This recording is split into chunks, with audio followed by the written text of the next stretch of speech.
Hello guys! Once again, welcome back muli sa ating channel, Chloe TV.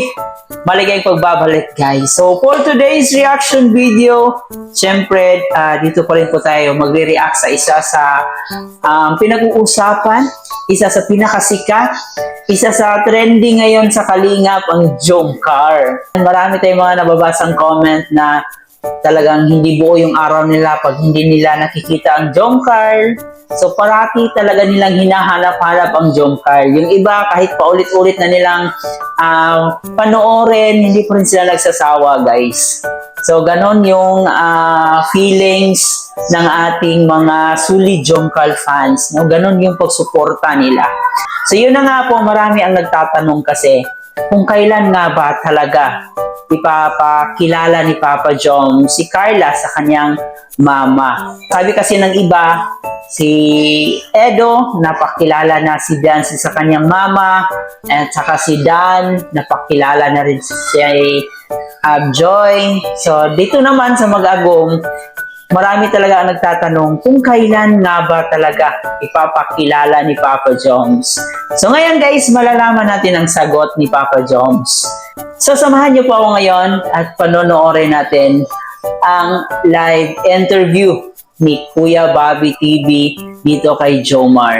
So isa sa mga tanong talaga dito na matagal na nating tinatanong din sa sarili natin, lalong-lalo na sa ating mga solid Jomcar fans, kung kailan nga ba talaga ipapakilala ni Papa Jom si Carla. So ayan guys, samahan niyo ako ngayon. Bibigyan po natin ng reaction video yan. Pero bago tayo magpatuloy, baka bago pa lang po kayo dito sa ating munting channel, please don't forget to subscribe.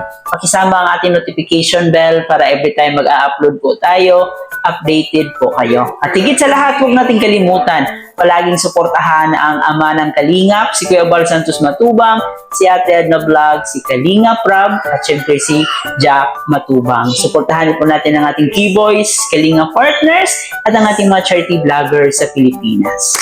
So ngayon, panoorin mo natin ang clip video na to, tsaka tayo magbigay pa ng ating reaction pagkatapos nito. Tara guys, samahan niyo muna ako. Anong masasabi mo sa mga sumusuporta sa iyo? Yun, ako kuya, mula nun hanggang ngayon, thankful ako sa kanila. Lalo na yung mga hindi umiiwan. Oo, no? Oo. Kahit may mga pagsubok. Kahit may pagsubok, kahit maraming fake news na pero okay lang din naman. Yung ibig sabihin dun talaga nila, din ko na na-love talaga nila ako. Diba, kahit hindi okay yung sitwasyon, andun pa rin sila. Kaya yun, maraming salamat po sa patuloy na sumusuporta, sa mga sponsors, sa madaming group na maingay, nag-iingay. Oo. Yeah, pero in a good way. Yes. Opo, yeah. And syempre pag-support, and yung pagiging ko naman kuya, content creator, as bilang charity vlogger, na ko rin naman kasi siya, lalo na nung nagkaroon ng Jomcar. So thankful ako kay Kalingap Rob and kay Carla, lalo na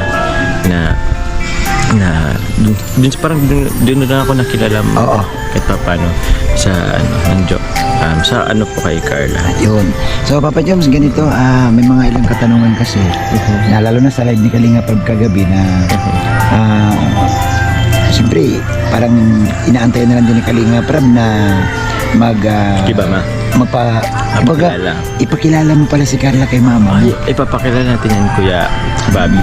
Pero medyo nasa sense ko na medyo malapit na din. Ay, So tawag niyan, inihanda ko lang muna si mama. Bro, ganito. Bro, ano ba ang reaction ni mama mo, bro? Kasi siyempre alam ko naman, bro, na si mama mo, bro, nababasa niya rin yung mga comment ng mga supporters ninyo. Ano, bro, ang opinion ni mama mo, bro? Actually, bro, ay Kuya Bobby, nag-live nga si Kalingap Rob kagabi. Nakita ni mama. Kasi nanood din pala si mama. Oo, Kuya Bobby, si mama kasi, hindi pa niya alam na barkada ko si Rob. Nandun siya ng Kalingap. Noon pa talaga. Matagal na Matagal na pala. Supporter siya ng Kalingap. Viewers na siya ng Kalingap. So, yun po. And yun, napanood nyo nga yun. Sa GC namin, syempre may GC kami mga pamilya, mga ganun. So, nasend yung video na yun. So, yun, tuwa naman kaso, parang di pala siya parang hindi man siya totally ready. Hindi bro, alam mo bro, ang mga nanay natin, normal bro, ganun minsan sabi nila na parang nahiya sila, pero deep inside, masaya yan sila. Deep inside po, masaya yan, pero nahiya din nga si mama. Mahiyan kasi si mama po, kuya. Naku grabe. Sobrang mahiya. Hindi, siguro bro, parang nailang lang siguro si mama mo bro, kasi, dadalawin siya ng isang napakaputi, ng isang magandang Carla. Oo naman, diba? oo naman po. Pero ikaw bro, siyempre bro, proud ka din naman. Oo Alam ko naman, naman bro, kuya. proud ka kasi, kita mo naman ang beauty ni Carla Brand. Ayun naman po, kuya. Sobrang kinis ng balat. Sobrang, tsaka hindi lang yun sa physical ni Carla. Mabit rin kasi si Carla. And family oriented, kaya Yes. feeling ko magkakasundo naman sila mama. Tapos si Carla, naman kuya, matagal naman ang po si mama kay Carla. Bro, yung bang, kasi napanood ko yung first vlog na kasama kayong kumain, nagpasalubong ka ng dinuguan, yung pinagpalit mo sa photo, naalala mo yun? Oo naman kuya, pinakaunang yun. Hindi ko pa yata hindi ka pa namin Nakakasama. Wala pa ako bro, naka-equable pa ako noon. Pero, pinanood ko yung, wala ka naman pambayad sa photos. Pagbalik, ka ng dinuguan. Tapos may pasan-pasan kang bigas bro. Tapos napawis ka. Bro, naisip mo ba na umabot sa ganito yung inyong samahan ni Carla bro, na naging matagumpay talaga? Never. As literal na tagumpay. Never kuya, as in never. Gano'n. Parang ito nga nangyayari sa amin ngayon is parang bonus na lang siya. Oo, no? Kasi dati, paano ba? Before kasi mag-jump card, di ba, may parang love team mo. Oo. And yung na yun, sobrang taas. Yes. 111,000 live viewers. So, although hindi namin yun na-reach and wala, nanghinayang lang din ako kasi ang saya nung, parang that time, ang saya din. So, parang napakabago pa. Yes. Napakabago sana tapos magkaroon na ulit ng love team. Pero yun, di ko siya in-expect, nangyari na lang talaga. So Yes. nakakatuwa yung pagmamahal ng Grabe bro, ako bro, masasabi ko bro sa pagmamahal ng viewers sa inyo bro, sobra legit bro, at yung pagmamahal na bro, tinuturing talaga na kayong parang ka-anak, kamag-anak, kadugo na talaga bro Oo nga po kuya, kasi may mga time na napapansin lang nila naubo ko, sipon or grabe na mag-alala, padala daw sila pang pa-check up, Ganun nga bro. x-ray, mga ganun. Napakadaming tanong dito ni Bobby TV kay Papa Joms, and alala nila dati kung ano yung mga nangyari sa kanila nung hindi pa sikat si Carla, hindi pa sikat yung Jom Carl. So ang dami ng pinagdaanan ng Jom Carl noon. And yun, parang sobrang grateful ni Papa Joms. Isa talaga sa hinahangaan ng maraming tao dito kay Kalingap Jomar is yung pagiging grateful niyang tao. Hindi talaga siya nakakalimot sa mga taong sumusuporta sa kanya. Palagi siyang nagpapasalamat. So kaya binibless siya ng tudo kasi sobrang napaka-grateful na tao si Papa Joms. Yung tipong hindi nakakalimot sa mga taong tumulong sa kanya. Especially dito sa mga matubang family. Siguro di rin natin masisisi kung bakit sobrang blessed nila ngayon kasi pareho po sila ni Carla na sobrang matulungin at higit sa lahat talagang napaka-family oriented. So yun na nga po, isa po sa mga tanong ni Kalingap, ni Bobby TV, kung kailan nga ba ipapakilala ni Papa Joms itong si Carla. Kasi na-mention natin kanina na si Kalingap Edo, napakilala niya si Beyonce. At the same time, si Kalingap Dan. So, nangyari na rin po, napakilala na rin po niya yung si Joy. So, marami ang nagtatanong at marami ang haka-haka kung kailan kaya ipapakilala ni Papa Joms itong si Carla. Kasi napaka-importante din po naman na malaman natin kasi po tayo'y supporters ng Jom Carl, di ba? So, may mga sari-sari pong mga comment na nababasa natin. May nagagalit kasi nga po, bakit daw ang tagal ipapakilala? So, gusto ba daw ipapakilala ni Papa Joms?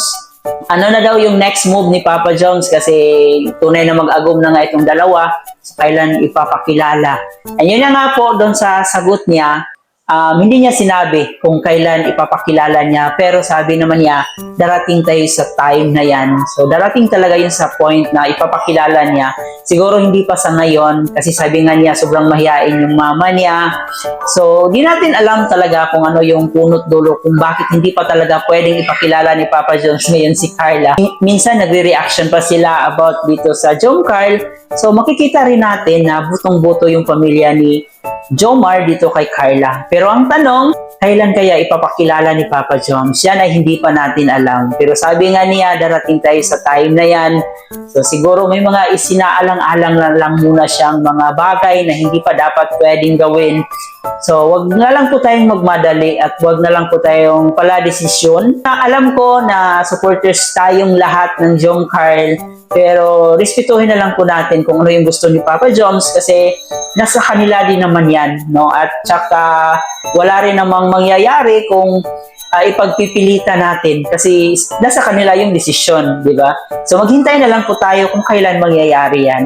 At ang importante din naman ngayon is masaya ang dalawa sa kanilang pagsasama and talagang nag-i-enjoy tayo. So yun lang ang importante. Kailangan din natin minsan lagyan ng boundaries, lagyan ng limitasyon yung mga bagay-bagay, especially na tayo ay supporters lamang. So hindi po natin sila pag-aari na pwede nating diktahan kung ano yung gawin nila. So malay natin baka sa susunod na araw makapag-decide na si Papa Jones ang both parties sa pamilya ni Carla at saka sa pamilya ni Papa Jones, di ba? So malay natin, hindi natin alam yung future. So sa ngayon, mag-i-enjoy na lang muna po tayo kung ano yung meron sa kanilang dalawa. And aabangan na lang po natin kung kailan kaya mangyayari ang pagtatagpo sa mama ni Papa Jones at saka ni Carla. So yan lang muna ang ating updates na ngayon dito sa Jom Carl. Huwag kalimutan mag-like and share sa video na to para mapanood pa tayo ng ating ibang sulit Jom Carl fans at para syempre i-recommend pa tayo ni YouTube. Huwag kalimutan mag-subscribe. Ito nga po pala si Chloe TV. Marami pong salamat.